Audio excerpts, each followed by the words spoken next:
Un homme accusé d'escroquerie, humilié par la foule en colère, a été libéré sur ordre direct du président Ibrahim Traoré.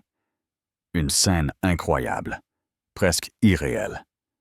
Survenue ce matin même au marché central de Ouagadougou, capitale du Burkina Faso.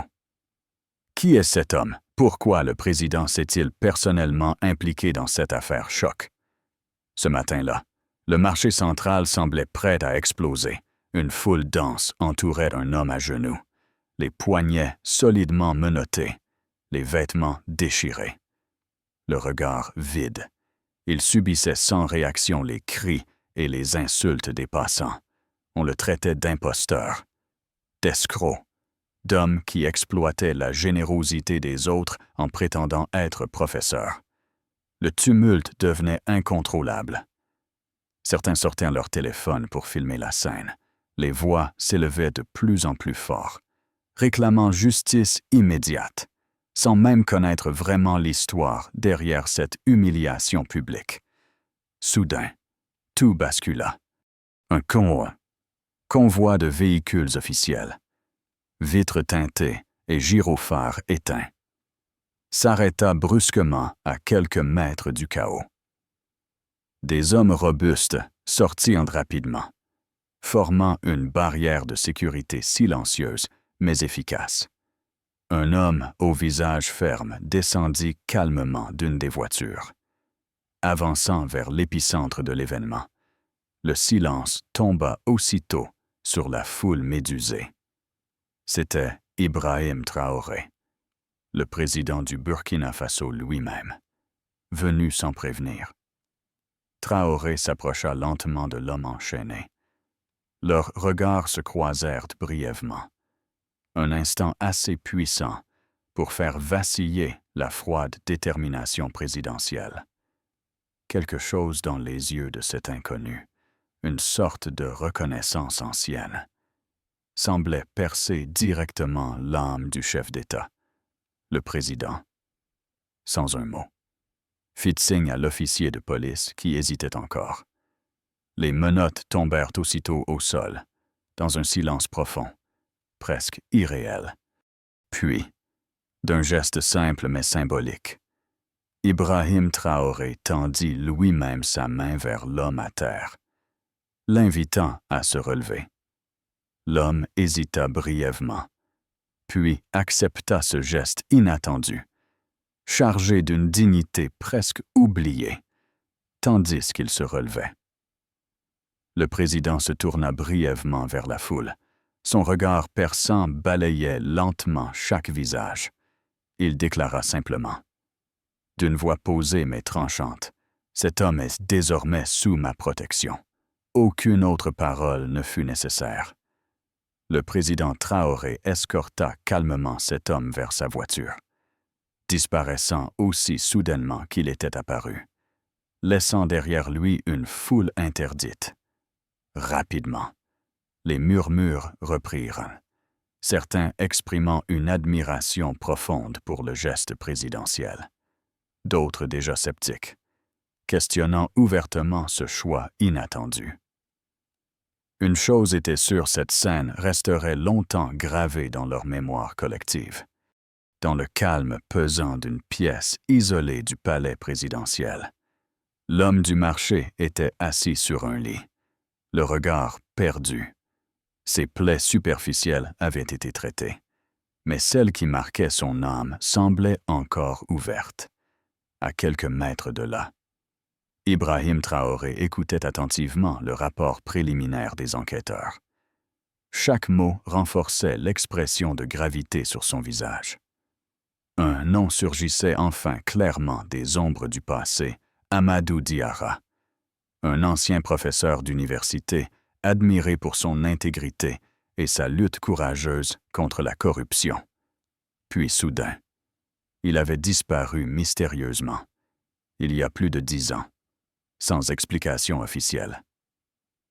Le président détourna lentement son regard vers une vieille photo posée sur son bureau. Les couleurs étaient ternies par les années, mais les souvenirs, eux, étaient encore intacts. Sur l'image, Il se reconnut plus jeune, sourire insouciant aux lèvres, entouré d'un groupe d'amis étudiants. À ses côtés, debout avec assurance, le jeune Amadou Diarra, portant déjà sur ses épaules le poids d'une mission plus grande que lui-même. Traoré sentit soudain une pression sourde envahir sa poitrine. Le contraste fut saisissant. Cet homme, autrefois source d'inspiration et de respect, avait été réduit à l'état d'inconnu humilié en public, ignoré par la société même qu'il voulait protéger. Son conseiller, sentant la tension qui montait, osa une question prudente. « Monsieur le Président, souhaitez-vous lancer une enquête approfondie? » Traoré se leva lentement, son regard acéré comme jamais. Il posa la photo sur le bureau avec une détermination froide et répondit calmement, mais sans aucune hésitation. « Je veux connaître toute la vérité, peu importe qui est impliqué ou quelles puissances sont en jeu. Que tous comprennent bien que la justice, désormais, ne se négociera plus. Son ordre était donné. Rien ne pouvait plus arrêter ce qu'il venait de déclencher. » Tard dans la nuit, au palais de Kossiam, Ibrahim Traoré contemplait Ouagadougou plongé dans le sommeil, mais son esprit était ailleurs, emporté par les souvenirs anciens qui surgissaient brutalement. C'était il y a plus de 20 ans, dans les rues bouillonnantes de Dakar. Traoré n'était alors qu'un jeune officier burkinabé envoyé au Sénégal pour sa formation. Un soir de printemps, des manifestations étudiantes avaient éclaté violemment. Les rues résonnaient de slogans et du fracas des affrontements. Ibrahim, pris dans la confusion, avait rapidement perdu contact avec son unité. Pris à partie par un groupe hostile, il se retrouva isolé, encerclé par une dizaine de jeunes en colère, déterminés à régler leurs comptes avec l'armée étrangère. La panique montait. Il tenta vainement de dialoguer, mais les cris recouvraient toute tentative de raison. C'est alors qu'un jeune homme surgit de nulle part, s'interposant avec une détermination saisissante. Il cria quelque chose aux manifestants, un discours rapide, incisif, qui eut l'effet immédiat de calmer les esprits. Ibrahim observa, impressionné par l'audace de cet inconnu. Ce visage marqué par une force intérieure rare s'était gravé profondément dans sa mémoire, une fois les manifestants dispersés. Le jeune homme s'était approché calmement, lui tendant la main avec un sourire franc. « Je m'appelle Amadou Diarra. Désolé. Parfois, ils ne savent même pas pourquoi ils se battent. » À ce moment précis, Ibrahim ressentit une profonde gratitude mêlée à une forme d'admiration. Il répondit simplement, « Mais sincèrement, merci, Amadou, je ne l'oublierai jamais. » Une dette de sang et d'honneur qui n'avait jamais été réglée. Son visage s'assombrit, tandis qu'une pensée surgissait clairement dans son esprit. Il était temps de tenir parole. Quelques heures plus tard, au lever du jour, un dossier confidentiel lui fut remis en urgence. Chaque ligne racontait une vérité dérangeante, sombre, presque irréelle. Le président avait demandé une enquête approfondie. Désormais, les faits étaient là, cruels, irréfutables. Derrière la chute brutale d'Amadou Diarra se trouvait une femme, Mariam Keita, l'épouse même d'Amadou. Mariam avait toujours été perçue comme discrète, respectée, une épouse modèle. Mais le rapport révélait un tout autre visage, Mariam. Sous une pression financière extrême et menacée de perdre la garde de leur enfant, avait finalement cédé, manipulée habilement par des fonctionnaires corrompus avec des promesses de sécurité et d'une vie meilleure en France. Elle accepta l'impensable trahir son propre mari. Ensemble, Ils avaient fabriqué de fausses accusations contre son propre mari, prétendant qu'Amadou avait accepté de l'argent venant de puissances étrangères pour déstabiliser le pays. Le piège avait été rapide, efficace, sans procès public, sans droit à la parole. Amadou Diarra fut condamné dans le silence total. Il disparut dans l'anonymat des centres de détention cachés. Loin du regard public, loin de toute justice. À mesure qu'il lisait, Ibrahim sentait une colère froide l'envahir, mêlée d'incompréhension. Comment une femme pouvait-elle ainsi trahir son propre mari pour quelques promesses vides, quelques rêves artificiels? Son conseiller, hésitant, osa enfin rompre le silence pesant dans la pièce. « Monsieur le Président, comment souhaitez-vous agir maintenant? » Traoré prit un instant avant de répondre, mesurant chacune de ses paroles. « Faites venir Mariam Keïta immédiatement. Je veux entendre la vérité directement de sa bouche. » Son regard dur se fixa sur le visage souriant d'Amadou, photographié autrefois à ses côtés. Il ressentit une détermination implacable grandir en lui. La vérité devait éclater, et la justice devait désormais suivre, sans compromis, sans faiblesse, tandis que Mariam Keïta était attendue au palais. Ibrahim Traoré parcourait, silencieux, le dossier confidentiel qui venait d'arriver entre ses mains.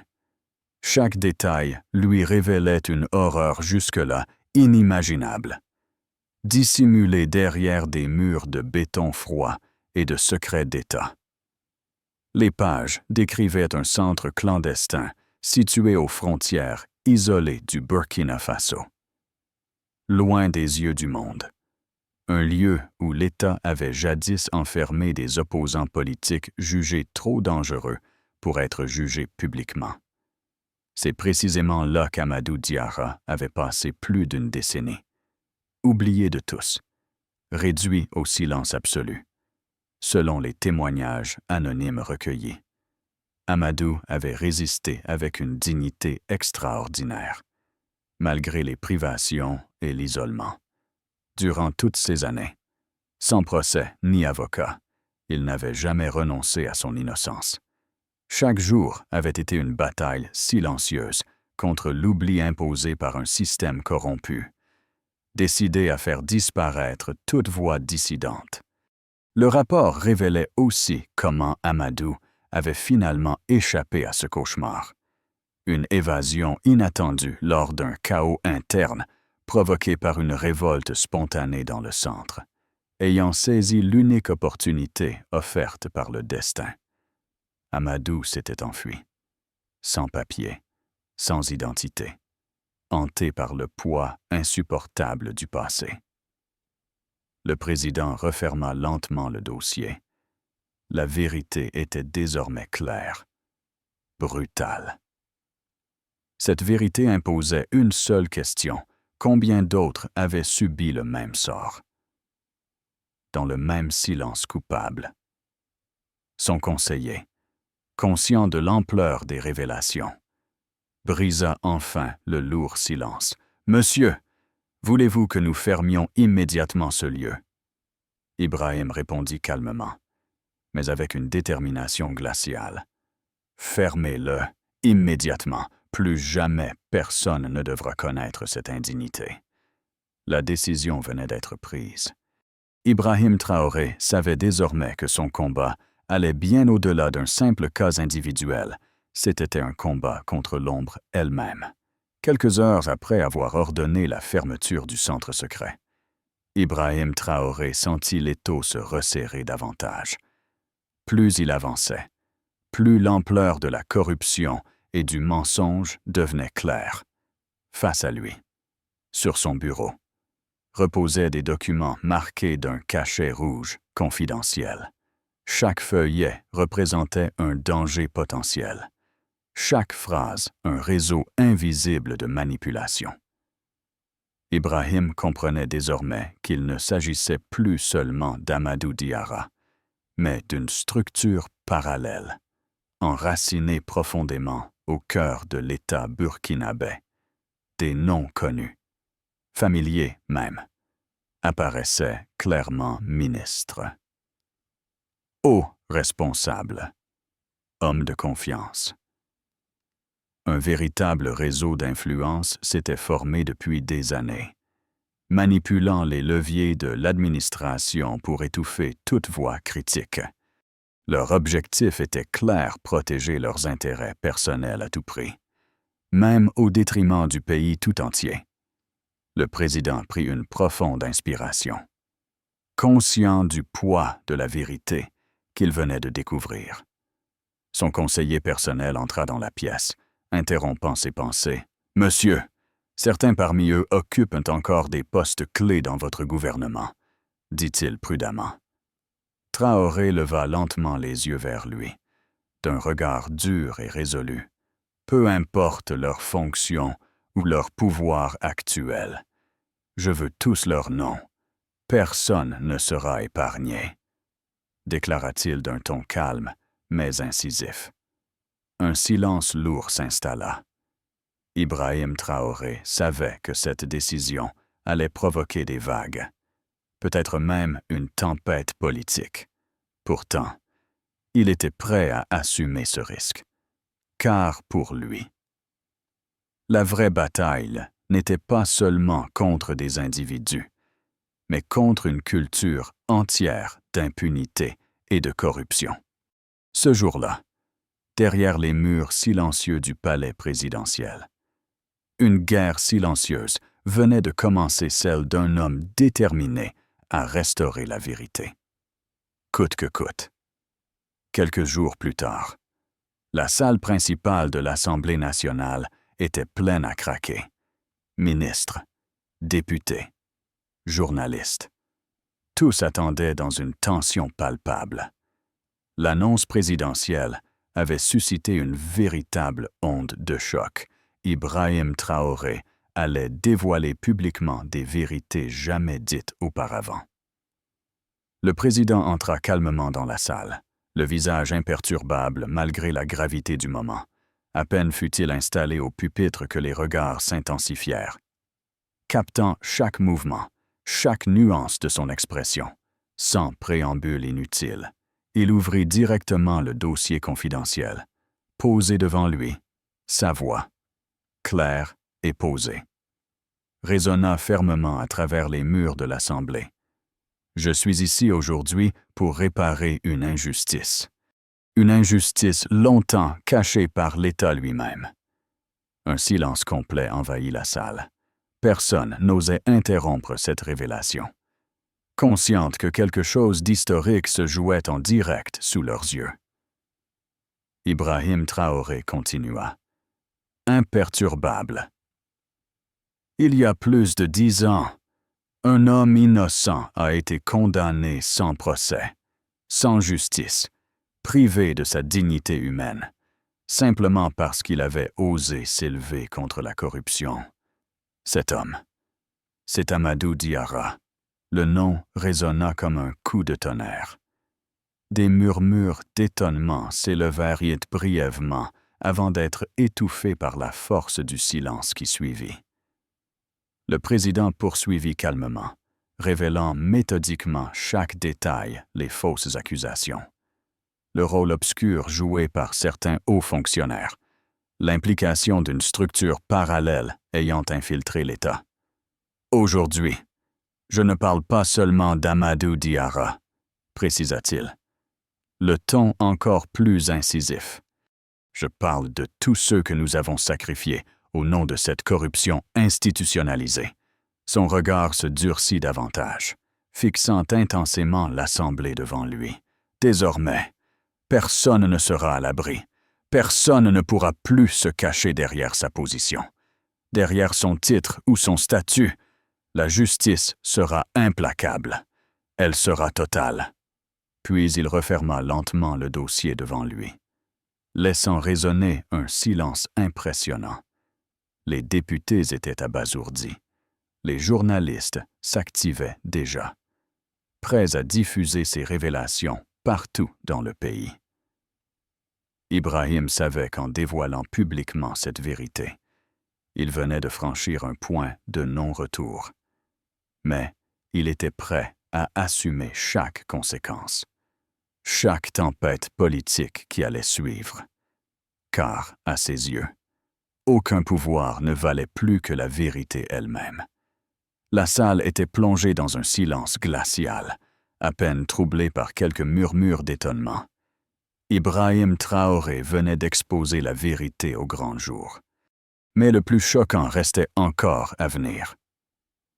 Le président fixa intensément l'audience avant de reprendre la parole d'une voix nette et tranchante.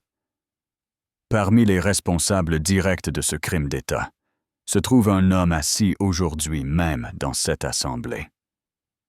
La tension monta d'un cran.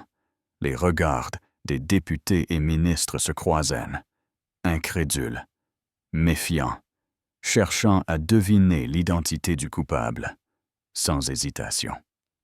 Ibrahim tourna lentement son visage vers un homme situé non loin de lui. Tous les regards suivirent instinctivement sa direction. À cet instant précis, la figure du ministre de l'Éducation, Abdoulaye Cissé, se figea brutalement, comprenant qu'il était visé. « Monsieur Abdoulaye Cissé, vous avez personnellement orchestré l'arrestation et la détention arbitraire d'Amadou Diarra, » déclara Ibrahim froidement. « Vous avez abusé de votre pouvoir et trahi votre pays. » Le ministre tenta de protester, bredouillant des mots incompréhensibles. Mais Ibrahim coupa court, d'un geste autoritaire. Les gardes présidentiels avancèrent calmement vers Abdoulaye Cissé, le relevant sans ménagement de son siège. Le ministre, hébété, n'opposa aucune résistance lorsqu'il fut conduit hors de l'Assemblée. Sous les regards médusés, la salle resta immobile. Ibrahim Traoré balaya l'Assemblée d'un regard déterminé et conclut simplement. Mais puissamment, que tous comprennent bien personne n'est au-dessus de la justice. Personne. Dans les heures qui suivirent l'arrestation publique du ministre Abdoulaye Cissé. Tout Ouagadougou entra en ébullition. Les chaînes de télévision et les réseaux sociaux relayaient sans cesse l'événement spectaculaire survenu à l'Assemblée nationale. Les images tournaient en boucle, alimentant débats et controverses passionnées, dans les cafés, les marchés et les bureaux. Chacun donnait son avis avec émotion, tandis qu'une partie de la population applaudissait le courage et la détermination du président Ibrahim Traoré. D'autres voix, plus sceptiques, s'élevaient avec prudence. Pourquoi révéler cela maintenant? Demandaient certains journalistes influents. Est-ce vraiment la justice ou simplement une manœuvre politique déguisée? Ces interrogations circulaient partout, créant un climat de profonde division. Dans son bureau, Ibrahim observait silencieusement ces débats enflammés, diffusés en continu sur les écrans. Son conseiller personnel entra prudemment et, après un instant d'hésitation, déclara « Monsieur le Président, certains médias affirment que vous utilisez cette affaire pour renforcer votre autorité personnelle. » Le président se tourna vers lui. Calme. Le regard ferme, laissez-les parler. La vérité n'est jamais confortable, mais elle est toujours nécessaire. Dans la rue, devant le palais présidentiel, une foule commençait déjà à se rassembler spontanément, scandant le nom du président Traoré, demandant plus de transparence, plus de justice. Une chose était certaine, désormais Ibrahim Traoré avait éveillé quelque chose dans le cœur du peuple burkinabé, qu'il soit pour ou contre. Personne ne pourrait désormais ignorer cette nouvelle réalité politique qui venait de s'installer durablement, quelques semaines après les révélations qui avaient secoué tout le pays. Amadou Diarra se tenait debout, immobile, devant un bâtiment modeste, au cœur d'un quartier oublié de Ouagadougou. Ce lieu abandonné allait devenir quelque chose d'important, quelque chose qui symbolisait bien plus qu'une simple reconstruction personnelle. Le président Ibrahim Traoré l'avait convoqué peu après l'affaire, lui proposant un poste prestigieux dans le gouvernement. Mais Amadou avait poliment refusé. Son combat n'était plus là-bas. Derrière des bureaux ministériels ou dans les couloirs du pouvoir, il voulait être ici, auprès de ceux que tout le monde ignorait. Avec le soutien discret mais efficace du président, Amadou avait obtenu l'autorisation d'ouvrir une école communautaire gratuite pour les enfants des rues. Aujourd'hui, c'était le premier jour des travaux. Autour de lui, plusieurs bénévoles étaient déjà à pied d'œuvre, nettoyant et préparant l'espace avec enthousiasme. C'est à ce moment qu'elle arriva. Fatoumata, une jeune médecin bénévole au visage doux mais déterminé, traversa la rue en direction d'Amadou. Elle l'avait déjà soigné à plusieurs reprises lorsqu'il était encore sans abri, sans jamais lui poser la moindre question, sans même connaître son passé. Elle s'arrêta devant lui, souriante, et lui demanda simplement « Alors, prêt à commencer une nouvelle vie, Monsieur Diarra ?» Amadou lui sourit à son tour, un sourire franc, chargé d'espoir. « Grâce à des personnes comme vous, Fatoumata, je crois que oui. » Elle hocha doucement la tête, avec cette simplicité touchante qui l'avait déjà profondément marquée. Autour d'eux, les voix joyeuses des bénévoles résonnaient dans l'air chaud de Ouagadougou, effaçant doucement les cicatrices du passé, en regardant ce lieu prendre vie sous ses yeux. Amadou ressentit une profonde émotion. Il comprenait désormais pleinement ce que le président Traoré lui avait offert, non pas seulement une deuxième chance, mais la possibilité réelle de redonner du sens à sa vie, d'une manière authentique et digne. Ce jour-là, dans un quartier populaire oublié de tous, la renaissance d'un homme allait devenir l'espoir d'une communauté entière. Quelques mois après l'ouverture de l'école communautaire, Amadou avait retrouvé une certaine paix intérieure. Chaque jour passé auprès des enfants lui rappelait pourquoi il s'était toujours battu. Et Fatoumata, présente quotidiennement à ses côtés, lui offrait une stabilité précieuse et inattendue. Mais, une fin d'après-midi, cette paix fragile fut bouleversée par une silhouette familière qui apparut à la porte de l'école. C'était Mariam Keita, son ancienne épouse. Le temps avait laissé son empreinte sur elle, la rendant presque méconnaissable. Le cœur d'Amadou se serra violemment en la voyant. Mariam s'approcha lentement, le regard baissé, évitant son regard direct. Elle venait demander de l'aide. Désespérée, après avoir tout perdu en Europe, l'homme qu'elle avait suivi en France l'avait finalement abandonnée, la laissant seule, démunie, hantée par ses propres choix. Amadou resta silencieux un instant, observant cette femme qui avait profondément marqué son destin. Puis, d'une voix calme mais ferme, il rompit enfin le silence. « Mariam, je ne te déteste pas. Je ne souhaite pas non plus me venger. Mais je ne peux pas t'aider cette fois. » Mariam releva lentement les yeux vers lui, surprise par sa réponse calme et posée. « Tu refuses de m'aider, » murmura-t-elle, avec une douleur perceptible. « Je ne refuse pas, » répondit Amadou doucement. « Je choisis simplement d'avancer sans toi. Ce n'est pas de la rancœur. Mariam, c'est juste le choix de tourner définitivement la page. » Derrière lui, Fatoumata observait silencieusement la scène, consciente de l'importance du moment, comprenant désormais clairement l'identité réelle de Mariam. Mais elle resta silencieuse, respectueuse, laissant Amadou affronter seul ce moment décisif.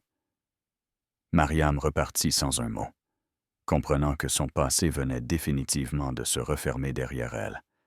Pour Amadou, ce moment signifiait la libération définitive d'un poids qu'il portait depuis trop longtemps. Quelques mois plus tard, le soleil brillait généreusement sur Ouagadougou, annonçant une journée spéciale pour toute la communauté. L'école communautaire d'Amadou Diarra, autrefois simple bâtiment délabré, était maintenant rempli de vie, de couleurs et d'espoir. Pour l'inauguration officielle, Ibrahim Traoré lui-même avait décidé d'être présent. Son arrivée déclencha immédiatement une vague d'enthousiasme parmi les habitants venus nombreux pour assister à l'événement. Aux côtés du président, Amadou et Fatoumata accueillaient chaque invité avec simplicité et chaleur. Au centre de la cour, des dizaines d'enfants chantaient joyeusement, leur voix innocente résonnant comme un symbole vibrant de renaissance et d'espoir. Ibrahim Traoré observait cette scène avec émotion. Conscient d'avoir participé à quelque chose de profondément humain et nécessaire. Après un bref moment, il s'avança vers le micro installé sur une petite estrade. Le silence se fit rapidement dans l'assemblée, chacun attendant avec impatience ses paroles. « Aujourd'hui, commença-t-il simplement, nous célébrons bien plus qu'un simple bâtiment.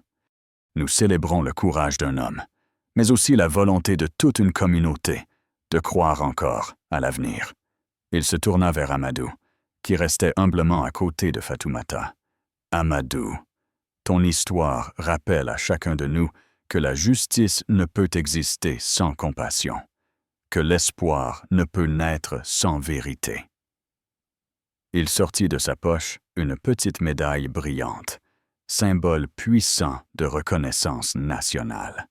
« Au nom du peuple burkinabé, je te remets aujourd'hui la médaille de la Renaissance nationale. Tu n'as pas seulement reconstruit ta vie.